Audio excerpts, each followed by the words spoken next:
네, 오늘은 목소리를 좀 더 크게 해서 이 맥북으로 제가 촬영하는데 맥북으로 소리가 진짜 코딱지만하게 들려서 정말 죄송한데 제가 마이크 장비가 따로 살 주기가 안 돼서 목소리를 한번 크게 최대한 막 그 뭐냐 노트북에 갖다 대고서 한번 이야기를 해보도록 하겠습니다. 그러면 좀 더 잘 녹음이 되겠죠? 네, 오늘은 덕성여자대학교 논술 전형을 살펴보려고 합니다. 결과 먼저 보고 가겠습니다.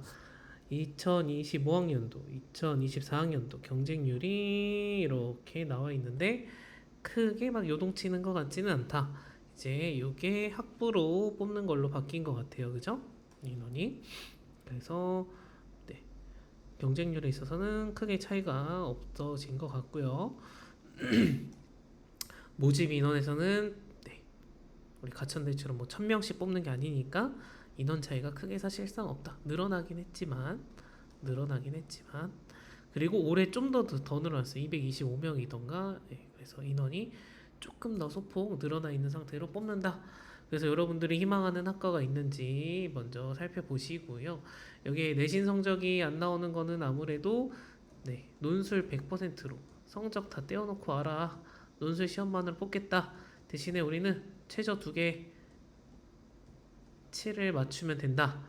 네, 그래서 맨날 똑같은 얘기하죠. 영어, 수학, 논술 공부해서 인문 친구들은 최저를 맞추면 되지 않을까 싶고 수학을 공부하는 수리 논술을 보는 친구들은 수학 공부하면서 당연히 수학 최저가 맞출 정도는 돼야 논술을 공부한 거니까 플러스 알파로 영어 하면 두 과목만 하면 되는 이과생들에게 좀 더 유리하게 도전할 수 있는 영역이 논술 전형이지 않을까라고 생각을 합니다. 근데 최근에 제가 봤던 여대들 중에서 여기 덕성은 이제 미적이 들어간다.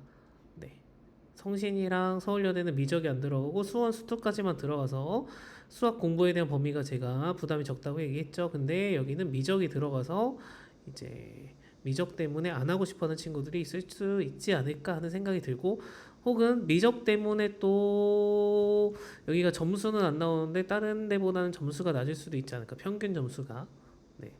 낮을 수도 있지 않을까라는 생각을 조심스럽게 해봅니다. 뭐 그거는 알 수가 없고 그 해에 합격하는 쓴 친구들의 성적에 따라 다르긴 하겠죠. 그래서 이제 논술 성적이 없어서 좀 그런데 우리가 그 뭐 성신을 비춰서 생각을 했을 때 인문계열 친구들은 결국 90점대 생각을 해야 되지 않을까라는 생각. 이공계열은 미적분 때문에 얼마를 기대해야 될지 모르겠어요. 근데 미적까지 공부하는 친구들이라면은 수원수투 범위 문제까지는 네, 어느 정도 학습을 하고서 오는 거지 않을까. 미적에서의 싸움이 되는 성적이 갈리는 게 되지 않을까라고 조심스럽게 추측을 해봅니다. 이번에 이제 원래 하나로 인문 논술 하나로 봤었는데 사회 1, 사회 2로 나눴대요. 그래서 사회 1, 사회 2로 나눈 거는 뒤에 최저도 언급된 거 보고 할까요? 최저 4경이요. 국영수 탐에서 2개 탐구도 한 과목이면 되고 2개 7이다. 네, 2개 7이면 진짜 우리 해야 되는 거죠.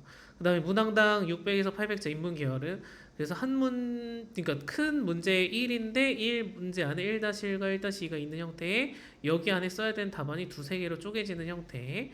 그래서 이런 식으로 나오는 학교도 여러 개 학교가 있으니까 이런 형태의 답안 쓰는 거, 무슨 지문을 활용해서 뭘 보고 뭐 어떻게 생각하고 하는 것들 쓰는 거 연습이 충분히 될 수 있고 여기는 미적이 하나 더 들어가서 네, 서울권 여대를 생각하는 분들은 미적까지 포함을 하면은 그 미적이 포함 안 되는 모든 대학을 다 수리논술 쓸 수 있으니까 미적까지 할 거냐 말 거냐에 따라서 선택할 수 있는 대학의 폭이 달라지고 근데 또 덕성이랑 이제 다른 여대랑 시험 고사 날짜가 겹칠 확률이 있기 때문에 그 날짜 꼭 확인을 하셔서 판단하셔야 되겠다. 11월 20일, 23일 인문, 자연 나눠서 이렇게 봅니다. 그래서 고사 날짜 꼭 확인을 하셔서 다른 데랑 겹치는가 안 겹치는가 보셔야 되고 인문도 2개로 나눠졌으니 이제 내가 어느 학과를 쓰고 싶은가를 보고선 뭘 준비해야 되느냐. 그래서 차이가 인문사회 1은 통계 도표와 그래프 중심이면 인문사회 2에서는 그걸로 끝나지 않고 수학적 자료를 플러스 알파로 더 넣겠다. 근데 뭐 수학 문제를 뭐 어렵게 내겠다라고 한 거는 아니라고 되어 있었어요. 음, 네, 입문사 2에서는 통계 도표와 그래프 등 주어진 자료의 해석과 더불어 수리적 사고를 활용하여 논리적 문제를 해결하는 능력을 요구합니다. 그래서 그 도표가 말해주는 수치가 이러이러합니다 라고만 끝나는 게 아니라 플러스 알파로 수리적 생각이 더해지는 부분들을 요구하겠다 앞으로. 그래서 수학적 고도한 수학적 지식이 필요한 건 아니고 읽고 해석할 수 있다면 충분히 답을 유추할 수 있다.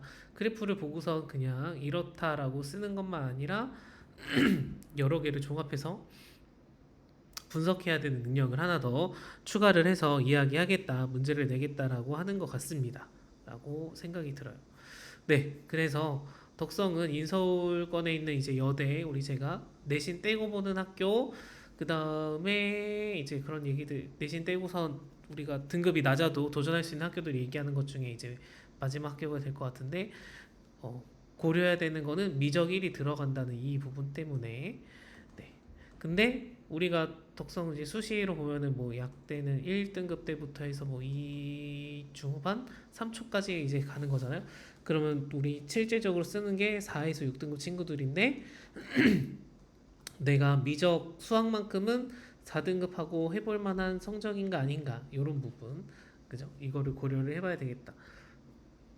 30대 1의 경쟁률을 뚫고 내가 합격할 수 있을 만큼 공부를 할 것인가 안 할 것인가. 과목이 심플해져요. 자연 계열은 영어랑 최저 생각해도 영어랑 수학만 하면 되는 거잖아요. 두 과목만 공부하면 되는데 인문 계열 친구는 저는 국어는 최저를 논술 한다고 해서 맞춰지는 게 아니라고 생각해서, 그래서 최저를 위해선 영어 수학 플러스 국어 논술을 해야 된다라고 생각하는 입장이다 보니까, 물론 탐구가 빵빵하게 간혹 나오는 친구도 있으니까 탐구가 되면 탐구를 잘 유지하는 것도 전략이긴 하다.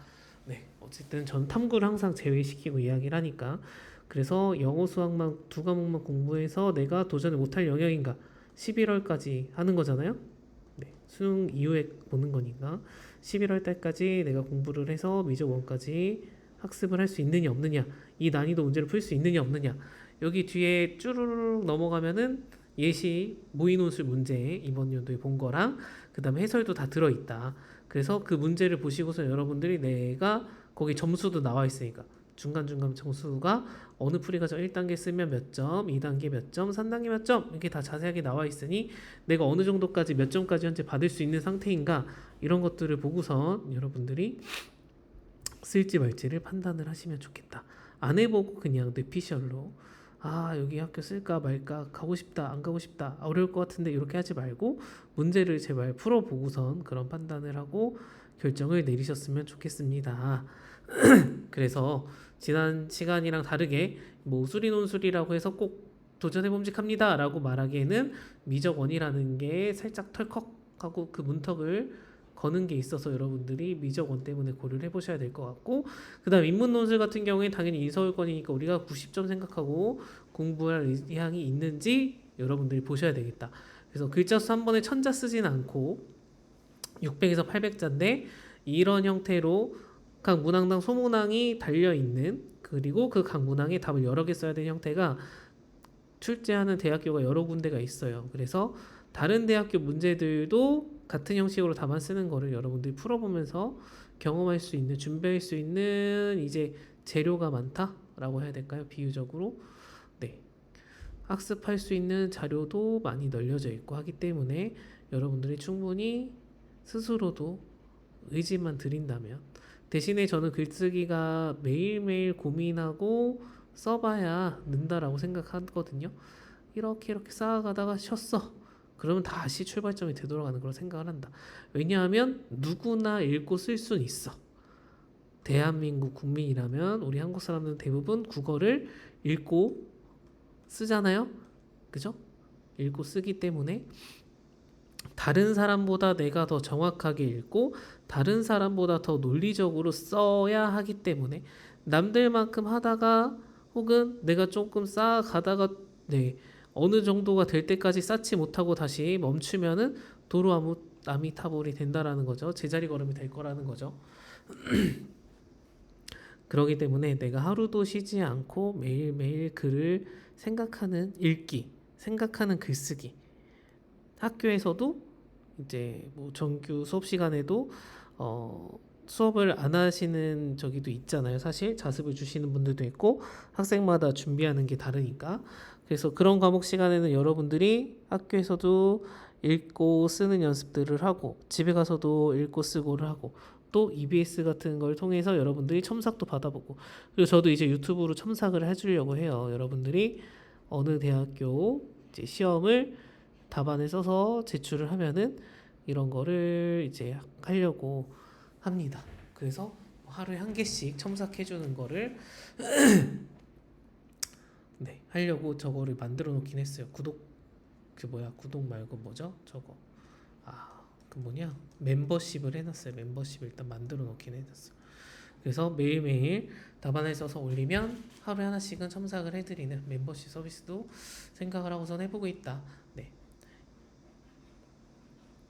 첨삭의 기회가 우리는 소중하고 중요하잖아요. 사실 학원을 다니는 것도 결국에는 내가 쓴 글을 좋은 방향으로 어떻게 바꾸는지를 알아가기 위해서 첨삭을 받기 위해서 학원을 다니는 거니까 그 첨삭 서비스를 여러분들이 받을 수 있는 게 인터넷으로도 인강으로도 충분히 첨삭해 주는 거 다 있을 거거든요. 다른 데도 논술 강좌가 전문적으로 열려 있는 학원들 있잖아요. 대형 학원들 거기에서도 첨삭 관련돼서 여러분들이 되어 있는 거 알아보시고 여러분들 학교 관련해서도 희망하는 학교 관련해서도 시험을 보고 이제 첨삭을 받고 할 수 있는가 비용이 얼마나 되는가 이런 것들도 확인을 해보시고서 여러분들이 마지막 도전을 꼭 하셨으면 좋겠고 EBS에서는 그 매주 그 EBS 선생님들께서 기출문제를 변형을 하거나 그대로나 어쨌든 출제를 해주신다. 그러면 꼭 내가 희망하는 학교랑 같은 유형이 아닐 수도 있다라는 게 살짝의 아쉬운 점이긴 하지만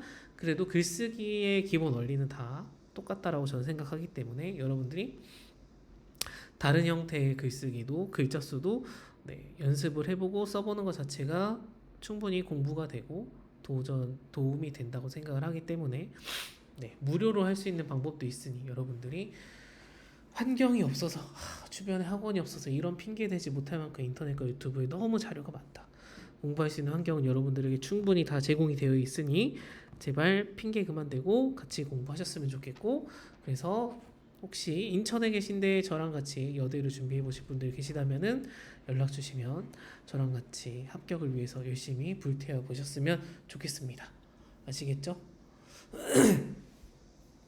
그래서 개인적으로는 지금 4명 정도 친구까지만 딱 더 왔으면 좋겠다는 생각을 하고 있어서 혹시 도전하고 싶은 인하대, 단대, 인서울권의 여대, 광운대를 꿈꾸는 혹시 학생들이 있다면 등급에 상관없이 저랑 같이 공부하러 오셨으면 좋겠습니다. 오늘은 여기까지 하겠습니다.